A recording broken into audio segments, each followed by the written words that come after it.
Corona बहरान में लोगों की मुलाजमत और रोजगार जाने का सिलसिला जारी है। दिल्ली की हमदर्द यूनिवर्सिटी के हकीम अब्दुल हमीद सेंट्री हॉस्पिटल से 84 लोगों को नौकरी से निकाल दिया गया है, जिसके बाद नर्सिंग स्टाफ ने हॉस्पिटल के बाहर मुजाहरा किया। इल्जाम है कि व्हाट्सएप ग्रुप पर मैसेज डालकर 84 एहलकारों को उनका करार पूरा होने की इत्तला देकर नौकरी से निकाल दिया गया। नर्सिंग स्टाफ का इल्जाम है कि वो कोरोना मरीजों का इलाज करते हुए कुछ बुनियादी सहूलियात का मुतालबा कर रही थी, इसलिए उन्हें नौकरी से निकाल दिया गया। इसके बरक्स हॉस्पिटल इंतजामिया कुछ और ही कह रहा है। हॉस्पिटल के एमएस सुनील कोहली का कहना है कि इन सब लोगों का कॉन्ट्रैक्ट पूरा हो गया था, इसीलिए इन्हें बरतरफ किया गया।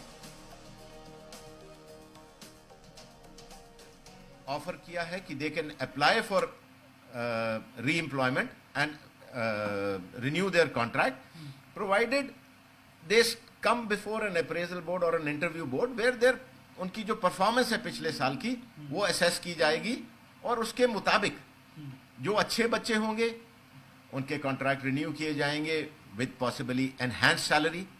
जो बच्चे एवरेज रहे होंगे उनको शायद सेम सैलरी पे कॉन्ट्रैक्ट ऑफर होगा और जिनकी परफॉर्मेंस अच्छी नहीं रही होगी उनकी छटाई होगी। और ये हर इंस्टीट्यूशन में, हर ऑर्गेनाइजेशन में ये this is a normal process और इनको भी पता है कि इनकी कॉन्ट्रैक्ट रिन्यू होने के टाइम इनकी परफॉर्मेंस अप्रेजल होनी है। सर, हम जो भी यहाँ पे प्रोटेस्टर्स हैं, प्रोटेस्ट नहीं करेंगे सर। हम अपनी रिक्वेस्ट, अपनी जो बेसिक नीड्स है उसके लिए हम यहाँ खड़े हैं। कोई प्रोटेस्ट नहीं है ये। हमने कोई हंगामा नहीं किया, हमने किसी को कोई परेशानी नहीं दी है।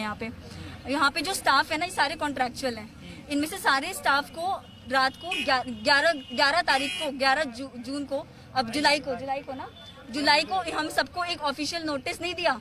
हमें व्हाट्सएप पे एक ग्रुप में मैसेज आया है, एक नॉर्मल वाला ऑफिस वाला हमदर्द का, कि आप सबके सब 84 स्टाफ को हमने टर्मिनेट कर दिया, आपका एक्सटेंशन हमने रिन्यू नहीं किया है, ठीक है। और वो हमारा टाइम पीरियड इन्होंने दिया फेब से लेकर जुलाई तक का। इन सब का हमने पूछा कि जो बाकी लोगों का एक्सटेंशन जो हो चुका है, जो फेब और मार्च के ऑलरेडी अभी अंदर काम कर रहे हैं, वो किस बेसिस पे अंदर है। जी, मेरे पास एक व्हाट्सएप आया है। जब मैं कहते रात में दिन में ड्यूटी करके गई थी, मेरे को रात में मुझे मैसेज मिला है व्हाट्सएप में कि 84 लोगों को आपको कल से नहीं आना है 11 तारीख से। तो इस तरह से हमें रिलीव किया गया है। जबकि जब हमारी ज्वाइनिंग हुई थी तो हमें बाकायदा एक लेटर दिया गया था जिसमें मेरा तो पे स्केल पर है, ठीक है, मैं एज ए इंचार्ज बात कर रही हूँ, मेरे पे स्केल पर है, बट मुझे इस तरह से ऐसे किया गया है अचानक और सबको। सर, मैं अभी इस हॉस्पिटल में 3 साल से काम कर रहा हूँ। अभी हमारा क्या हुआ था, जो कोविड का 24 से जो लॉकडाउन हुआ है उसके बाद से हम सब स्टाफ कोविड में ड्यूटी कर रहे हैं। तो कोविड में ड्यूटी करने के बाद में हमको लगा कि हमारे कुछ जो फैसिलिटी जो होती है, डिमांड हमारी कुछ भी नहीं है, फैसिलिटी जो होती है नॉर्मल, वो फैसिलिटी हमको नहीं मिल पा रही। जैसे लाइक पानी की भी फैसिलिटी नहीं थी, अभी पानी की इन्होंने अभी हाल फिलहाल में की हुई है।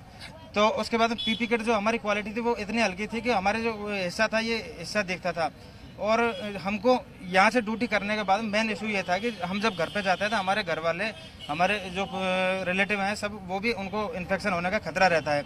तो हम ये डिमांड की कि हमारे लिए यहाँ पे क्वारंटाइन के लिए फैसिलिटी दी जाए जो बाकी हॉस्पिटलों में मिलती है।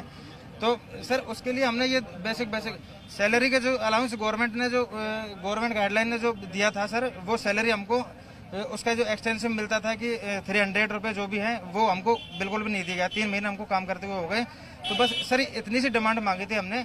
बाकी हमने 15 के लिए, आज के लिए हमने इनको नोटिस दिया हुआ था कि हम स्ट्राइक पे जाएंगे। इसी के रिगार्डिंग सर 11 तारीख को इन्होंने हमारे जो है ना 84 स्टाफ का नाम का एक नोटिस निकाल दिया कि हम इनको रिलीज कर रहे हैं, क्योंकि इनको पता था कि ये प्रोटेस्ट करेंगे तो प्रोटेस्ट सक्सेस, बस इनका बस इतना ही सी मंशा थी सर।